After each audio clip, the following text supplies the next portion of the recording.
ver qué novedades podría tenernos la guía para el próximo año. Ya hemos llegado a un punto de que, por ejemplo, no creo que podamos hacer más de 120 compresiones por minuto. No sería funcional. De los medicamentos que tenemos, de repente alguna innovación no va a haber mayor. Entonces, posiblemente con la intencionalidad de proyectarme hacia el futuro, mi preocupación es qué cosa es lo que hacemos a nivel de RCP básico, porque si no, lo que vamos a ver acá no va a funcionar.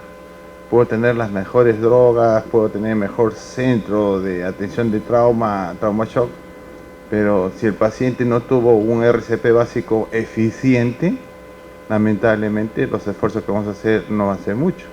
Entonces, una de las preocupaciones es que la población y el personal esté entrenado. No tenemos estadísticas nacionales como para decir cómo están nuestros primeros respondedores, ¿no? Cómo está el público entrenado para actuar en esta situación.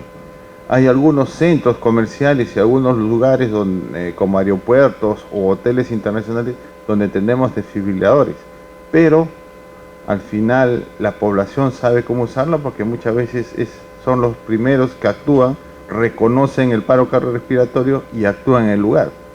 Pero si nuestra población no sabe mucho sobre el tema, y como ustedes han visto posiblemente, tenemos muchas centrales de emergencia con diversos números, lo cual no nos permite tener una unificación.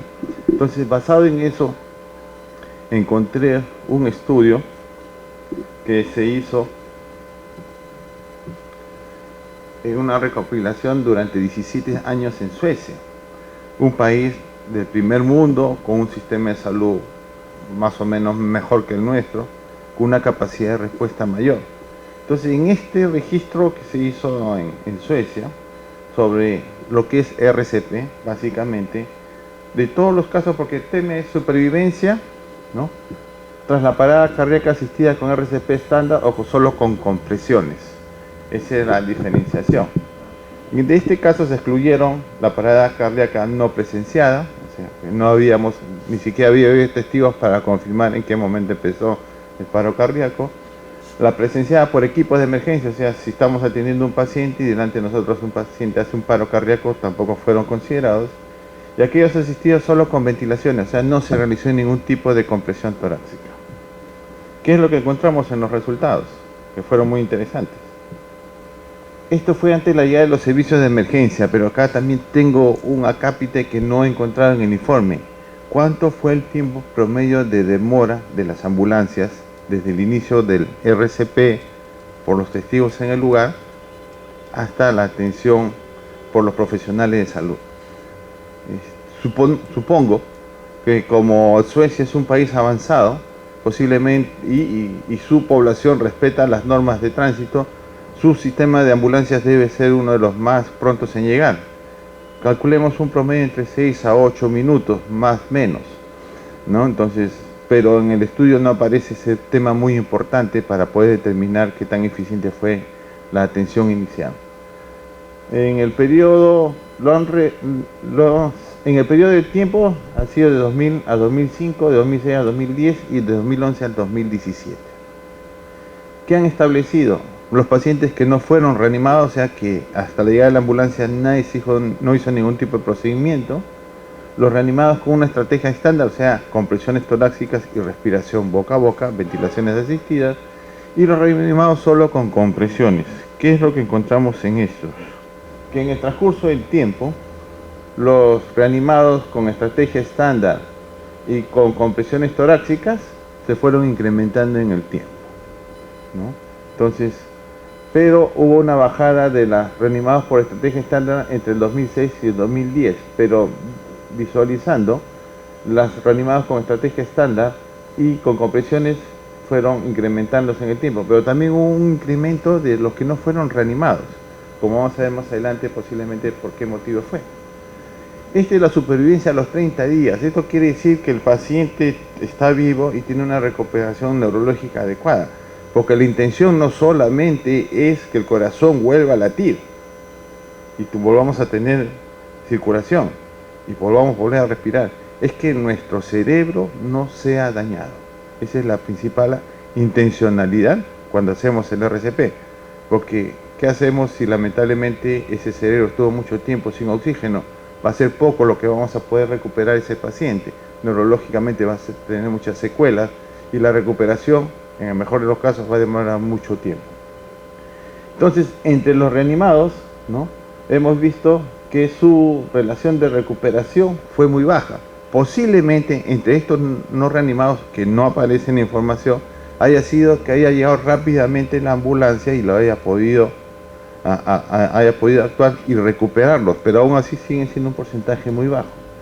Los reanimados con una estrategia estándar se han ido incrementando con el paso del tiempo, y los reanimados solo con compresiones también se han ido incrementando. O sea, cuando actuamos en el lugar, ya sea con las compresiones, con el procedimiento estándar o con tan solamente compresiones hasta la llegada de la ambulancia, le damos mayor posibilidad de sobrevida al paciente que lo que podríamos haberle dado sin haberlo reanimado. Pero como les digo, hay un acápite muy importante: ¿cuánto demoró el servicio de ambulancia para llegar a brindar la atención en el lugar? ¿Qué es lo que hemos visto? La importancia de recibir la manual de RCP básica ante la llegada de los servicios se sigue manteniendo. Debemos actuar apenas reconocemos el RCP en el lugar. Lamentablemente a veces en nuestro sistema es un poco complicado, pero deberíamos empezar a variar todo sobre esto.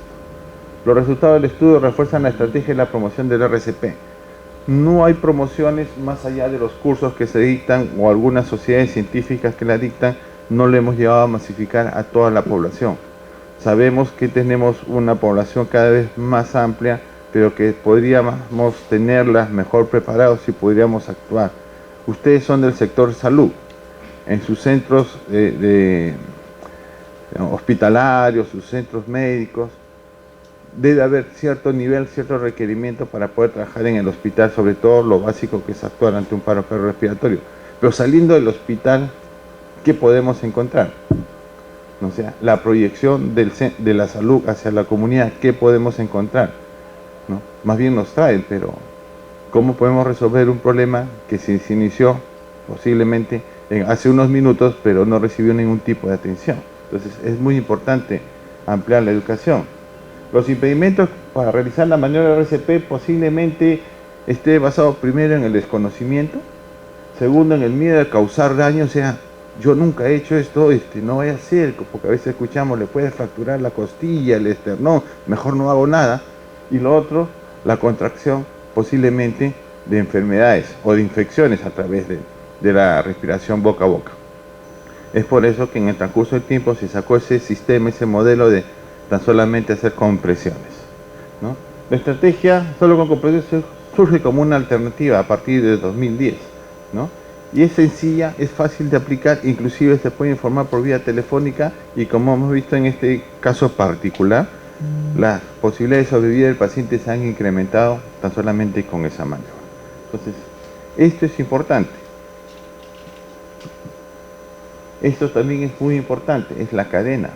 Generalmente nosotros que estamos en un centro hospitalario vemos la cadena en el lado superior, pero en el extrahospitalario, en la vía pública, el problema un poquito como que se nos complica, ¿no?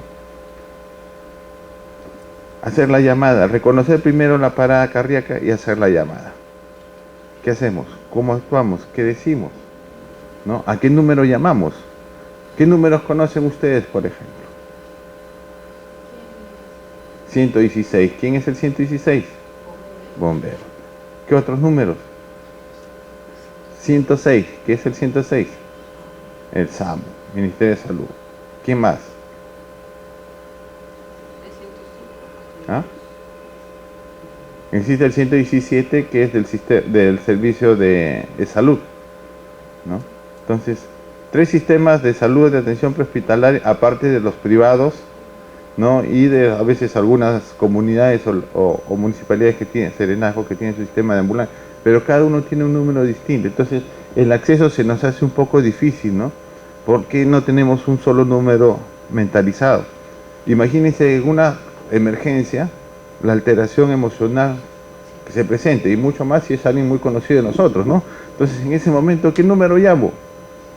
Todos miramos al cielo, ¿no? Y de repente el único que sabía los números es el que está desmayado. que podría ser otra opción también, ¿no? Después, una vez reconocido ya que este paciente ha hecho una parada y tenemos que actuar, empezamos a hacer el RCP.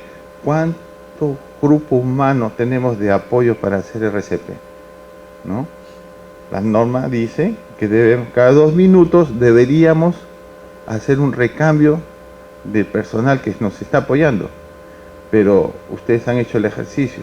Podemos normalmente, si no tenemos una actividad física más o menos adecuada, podemos mantener ese 2 minutos, porque aquí lo importante es la buena compresión, para permitir una buena circulación, sobre todo, nuevamente incido, para poder dar oxígeno a nuestro cerebro.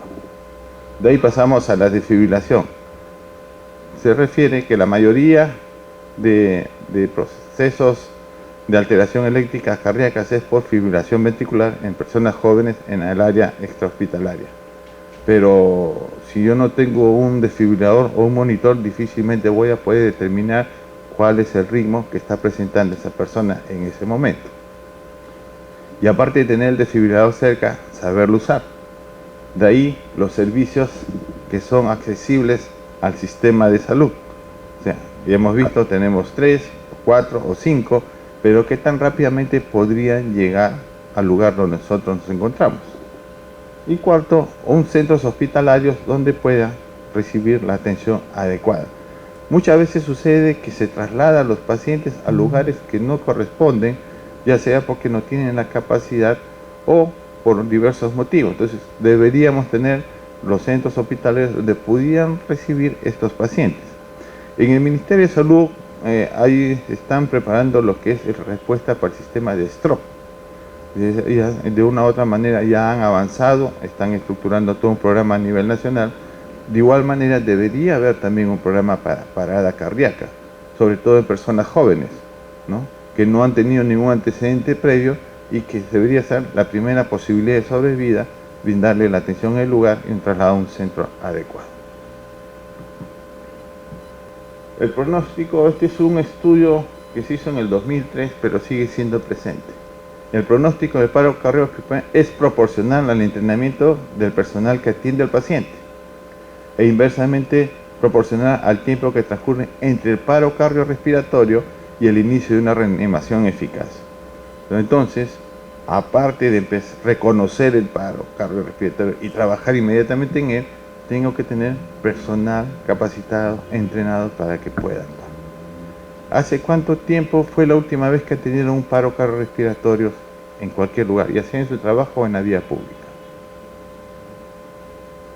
Pasaría de repente algunas semanas, algunos meses, siempre y cuando no estuviera en una área crítica, como una unidad de shock trauma o una emergencia grande. Entonces, eso requiere entonces periódicamente nosotros estar recapacitando. Aunque dice la norma, cada 2 años, sí, cada 2 años me dice posiblemente recorrer el procedimiento todo, pero la práctica no es más continua, debería ser más continua, periódicamente cada 6 meses. Si no he tenido una atención en los últimos 6 meses, sería bueno un refrescamiento, una clase no mayor de 2 horas, sobre todo la parte práctica, que la compresión torácica para nosotros es muy, pero muy importante.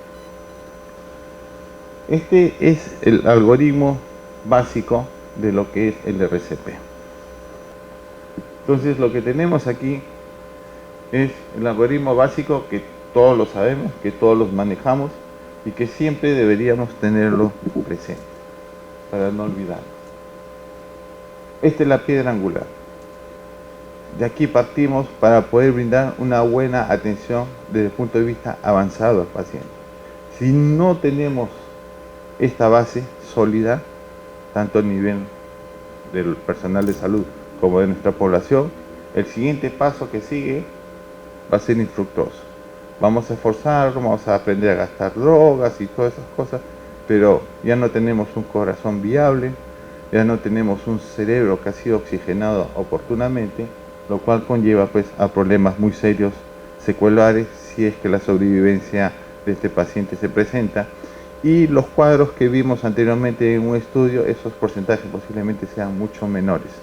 No tenemos información nacional como para poder determinar y hacer los comparativos, ¿no? Para poder determinar si es adecuado o no ese sistema. Entonces, aquí lo que tenemos es nuestro sistema básico inicial del RCP. El anterior ya lo hemos visto, ya lo conocemos. Entonces, aquí ya tengo, al menos para poder determinar si el ritmo es desfibrilador o no, ya tengo al menos un desfibrilador semiautomático para poder actuar. Si tenemos la fibrilación ventricular o la taquicardia ventricular sin pulso, sé que esto es desfibrilable. E inclusive el equipo me lo dice, me lo refiere y me orienta, ¿no? Si es asistolia o actividad eléctrica sin pulso, pasamos a continuar con el RCP. Acuérdense siempre las descargas y continuamos el RCP por 2 minutos. Y de ahí volvemos a reevaluar. Aquí las descargas son importantes, ¿no? Para poder recuperar a este paciente.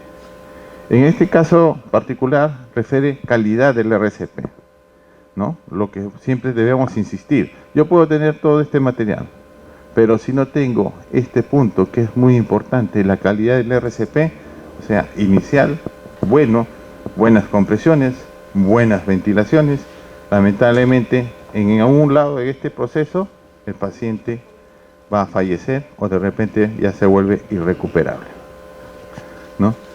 Lo que ha variado en cuanto al término farmacológico es el uso de la amiodarona y la lidocaína. Antes era antes era primero la amiodarona y posteriormente alterno la lidocaína. Ahora refieren que cualquiera de los dos, la amiodarona o la lidocaína como antiarrítmicos, podemos utilizarlo. La descarga eléctrica bifásica, que la mayoría de los equipos actuales, pero habría que ver, posiblemente ustedes todavía tengan en algunos centros monofásicos, ¿no? Entonces hay que saber diferenciar el equipo que tengo, que es muy importante también para poder determinar, ¿no? Los dispositivos de vías aéreas, aparte del tubo de Mayo, ¿cuántos podemos entubar o cuántos podemos poner, ¿no? Algún equipo adicional, de cualquier nombre que ustedes conozcan para poder utilizar. También es muy importante, porque tenemos que mantener, aparte de las compresiones, cuando ya llegó a un área especializada, donde estamos haciendo el soporte avanzado, es tener una buena vía aérea permeable y sobre todo para una buena oxigenación, ¿no? Retorno de la circulación espontánea, que es nuestro deseo principal, pero para poder llegar a esto necesitamos desde el inicio que se presentó el evento hasta una serie de procesos de acuerdo a la característica, ¿no?, del ritmo cardíaco del paciente poder actuar. Y aquí las causas reversibles que ya hemos visto y se han leído y que son factibles de poder realizar. Entonces, todo este proceso puede ser muy importante. Tengo el desfibrilador, pero como vuelvo a insistir, y no voy a cansarme de repetirles, aquí la parte inicial, el reconocimiento de la parada cardíaca y el inicio de un RCP pueda permitir que nosotros podamos ingresar a este nivel y nuestro resultado sea exitoso. Entonces, los cambios que se han presentado en las actualizaciones de 2018 sobre la amiodarona y la lidocaína son considerados para la fibrilación y la taquicardia ventricular sin pulso, ¿no?, que no responden a la desfibrilación. Estas drogas podrían ser particularmente útiles en pacientes con parada cardiorrespiratoria presenciada en que los tiempos de administración del fármaco es corto, ¿no? La amiodarona en su dosis básica, ¿no? Acá son 2 ampollas en bolo, la segunda dosis en 150 miligramos. La lidocaína también primera dosis y su segunda dosis, ¿no? La dosis. El magnesio, como otra droga que se utilizaba, no se recomienda ya como uso rutinario, salvo que sea una torsillas de puntas o torséis de Pons, que es una taquicardia ventricular polimórfica, ¿no? Y está la indicación de la pauta como de ser dada. Los beta bloqueadores ya no están indicados como una manera temprana y la lidocaína viene a ser en cierta manera la droga que salta al estrellato en estas actualizaciones de 2018, porque ya viene a ser parte similar con la amiodarona que usábamos antes, ¿no? Ahora, los que trabajamos en el área de atención prehospitalaria nos da una gran alternativa. En ausencia de contraindicaciones, el uso profiláctico de lidocaína podría ser considerado en circunstancias específicas como durante el transporte del SEN por tiempo prolongado. O sea, que nos permite estabilizar al paciente de una u otra manera durante el traslado, sobre todo esos traslados que son prolongados, de 30, 40, 50, 60 minutos de distancia de un centro a otro en una ambulancia. Entonces con esto nos permitiría, en cierta manera, según los estudios, mantener cierta estabilidad para evitar nuevamente se presente una fibrilación ventricular. Y nos daría cierto respiro para poder nosotros actuar. Este es el sistema. Este es nuestro círculo virtuoso, que podríamos decir, ¿no? Iniciar el RCP, administrar oxígeno, conectar al monitor desfibrilador. Claro, esto nos indica, pero ¿cuál es el ambiente donde estamos trabajando? ¿Tenemos oxígeno en todos lugares? No. Entonces, esta idea es hacer el trabajo en un centro hospitalario. Para poder yo realizar todo esto, debería estar ya la unidad médica en el lugar, una ambulancia, con el tiempo adecuado trasladado. Y de ahí empezamos todo el procedimiento, ¿no?, que ya hemos analizado, ¿no? Si tenemos un desfibrilador, determinar pues el tipo de arritmia que tiene este paciente que originó la parada cardíaca, hacer las compresiones, darle farmacoterapia, ¿no? Pero para esto necesitamos una vía de acceso, ¿no?, intravenosa. A veces no es fácil porque es un paciente que está hipotenso, si es que tiene pulso o poco pulso, o de repente ya no lo tiene. Entonces una opción es la intraósea. ¿Cuántos de ustedes han aplicado un procedimiento de intraósea en alguna oportunidad? Es una alternativa, ¿no? Es algo que tenemos que empezar a ver y aprender. Está mencionado, pero no lo hacemos. No es muy común en los centros hospitalarios.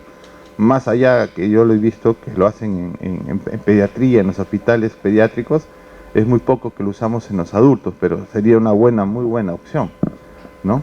La aplicación de los fármacos, ¿no?, que ya hemos visto, adrenalina, amiodarona o lidocaína, ¿no?, para si el pulso fuera refractario en una fibrilación ventricular o una taquicardia ventricular sin pulso. Dispositivos avanzados para vía aérea. Y acá ponen la capnografía, que es un medidor del CO2, pero primero tendría que asegurar la vía aérea para poder nosotros utilizar y ver todo eso, ¿no? Vuelvo nuevamente a insistir, la calidad de la presión del RCP, la energía de descarga, si es bifásica o monofásica, y las dosis de los medicamentos que utilizamos inicialmente. Los dispositivos de la vía aérea, ¿no?, el retorno de la circulación, y los 10 que nos dicen que son causas reversibles en el caso particular de un paro cardiorrespiratorio.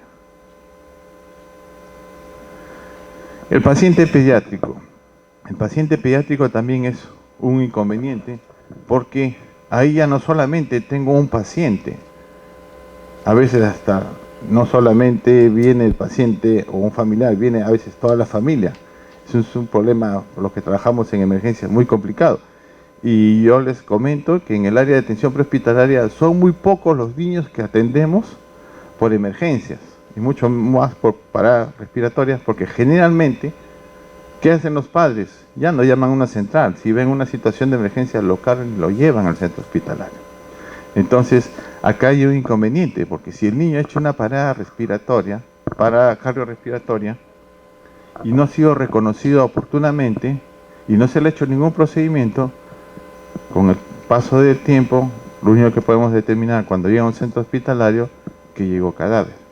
Entonces, un inconveniente, aunque siendo un paciente pequeño más manejable que un adulto, muchas veces no se hace lo básico, las maniobras básicas, como ya hemos aprendido anteriormente. En este caso particular, ¿no?, es la confirmación. La seguridad de la escena, bueno, ese es en términos generales, ¿no? No responde, no contesta, pero sabemos, básicamente, que los problemas de parada cardiorrespiratoria en los niños, básicamente, generalmente, no en todos, pero generalmente es por problemas respiratorios. Entonces, por eso que muchas veces, no muchas veces, sino debemos empezar con las respiraciones para poder pasar al procedimiento de las compresiones torácicas. Pero esta eventualidad, que aparentemente podría ser muy simple y sencilla para empezar a actuar sobre este pequeño, no se hace, ¿no? Muchas veces se carga y se llega al paciente, ¿no? Lo vemos pálido en la casa, no responde, de repente comienza a cambiar de coloración, pero en la casa, en la familia. Entonces, sería muy importante, como una vez planteamos, de que los padres supieran hacer RCP. Es una cosa muy sencilla, una maniobra de Heimlich. Algo muy simple, que salva vidas. ¿Y quiénes son los principales, a veces, pacientes? Son los niños. Entonces, sería muy importante en los procesos de psicoprofilaxis, por ejemplo, de las madres embarazadas, enseñarles a hacer RCP en niños, para que ellas pudieran ser el primer eslabón de actividad. Son propuestas, son ideas, pero muchas veces se queda en el olvido porque tenemos que amplificar. Si no, lamentablemente, pues este procedimiento se vuelve teórico nada más, ¿no? Porque ya que voy a hacer RCP pediátrico si el niño llegó a cadáver. Entonces, el procedimiento previo es muy importante. Si no hay una buena RCP en el punto donde se presente, lamentablemente los procedimientos que vamos a hacer van a ser con muy poco resultado, sino decir nulo. Entonces es muy importante considerar eso. En el caso del paciente pediátrico también se mantiene la misma secuencia. Claro que en el caso que fuera pues un problema por una alteración eléctrica, tenemos los desfibriladores, ¿no? Las causas también que son reversibles, ¿no? Pero sigo insistiendo que el problema aquí en el caso particular del pediátrico es el problema respiratorio, ¿no? También recomiendan la midazolam, el cambio del algoritmo, introduce el punto de medicación, detrás de midazolam ya, o si no dicen, deben usarse, ¿no? Entonces, para considerar la vía aérea avanzada. Si esto no está considerando, están diciendo que el problema respiratorio es muy importante, ¿no? Recomendaciones, ¿no?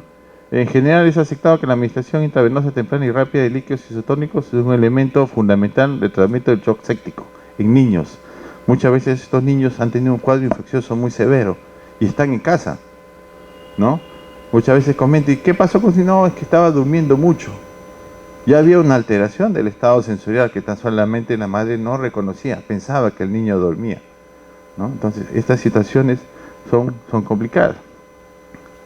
La reanimación por líquidos son importantes, pero hay que tener cuidado, que los bolos intravenosos están asociados a peores resultados. A veces, muchas veces, gente, Entonces, lo que recomiendan es que hay que tener mucho control cuando hay una reanimación hídrica.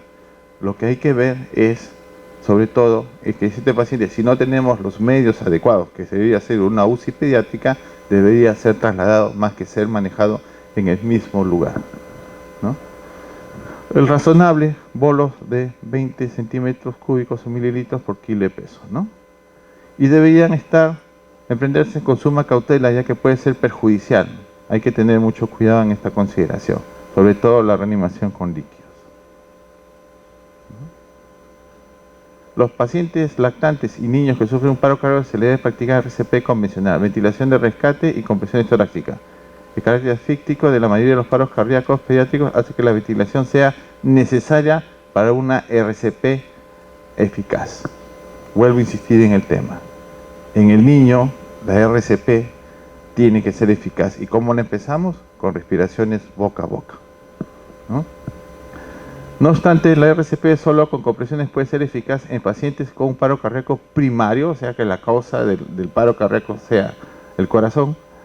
Si los remedios no requieren o no pueden administrar la ventilación, recomendamos que estos realicen la RCP solo con compresiones en lactantes y niños con paro cardíaco, ¿no? Entonces, hay que hacer el procedimiento, hay que trabajarlo.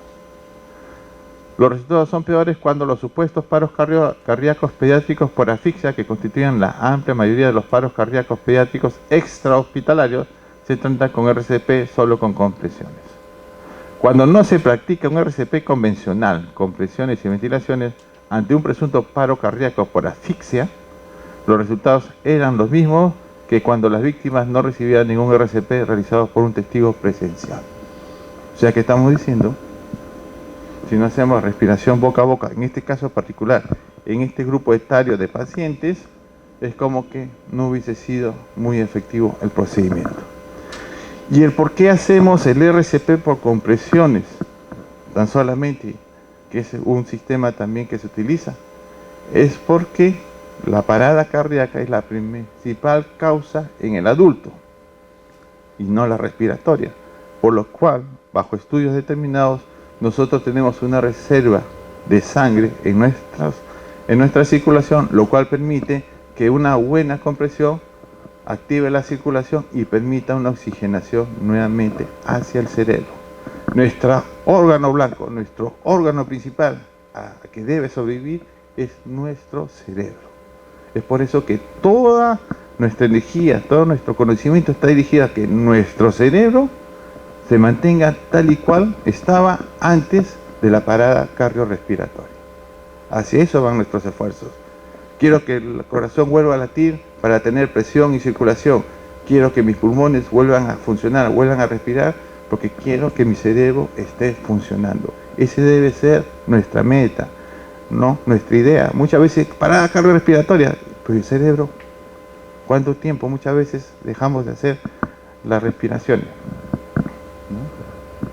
Cuando, miren, la diferencia. Cuando la presunta había sido un problema cardiológico, los resultados eran parecidos tanto como si se hubiera practicado RCP convencional, como si no se hubiese practicado las compresiones. O sea, acá está la diferenciación. Si el problema en el niño es cardíaco, un RCP convencional o con compresiones torácicas son funcionales. Pero si el problema es respiratorio por un producto de una asfixia, lamentablemente es como que no le hubiésemos hecho nada al paciente, ¿no? Entonces, en relación a este tema, como hemos visto, es muy importante ver, y como vuelvo a insistirlos, tal vez podría ser un poco cargoso, si vale el término, si no hago un buen RCP básico, siempre vamos a terminar tan solamente en teoría, porque en qué momento lo voy a practicar. Entonces, nuestra función como encargados del sistema de salud es muy importante formar primeros respondedores en la sociedad. Nosotros formamos parte de una comunidad. Muchas veces estamos un poco alejados porque no tenemos ese contacto muy directo con la comunidad. La comunidad viene a nosotros. Nosotros deberíamos saber eso, ¿no? No sé, dentro de su plan de atención o de proyección a la comunidad sería muy importante enseñarle esto, así como le enseñan que tiene que comer el niño pues su sangrecita, su hígado para que no sufra anemia, sí, pero la mamá, ¿qué va a hacer si el niño hace un paro respiratorio? ¿O qué hacemos si alguien en la comunidad y no estamos nosotros hacen un paro respiratorio, ¿no? Entonces, ¿qué actuar? ¿Cómo actuar? Esas cosas son importantes para, al menos a mi parecer. Podemos discrepar en algunas cosas, que sería natural, pero a mi parecer es muy importante. El eslabón principal es en la comunidad. Nosotros estamos preparados, estamos entrenados, sí, pero ¿qué pacientes nos están trayendo a los servicios de emergencia?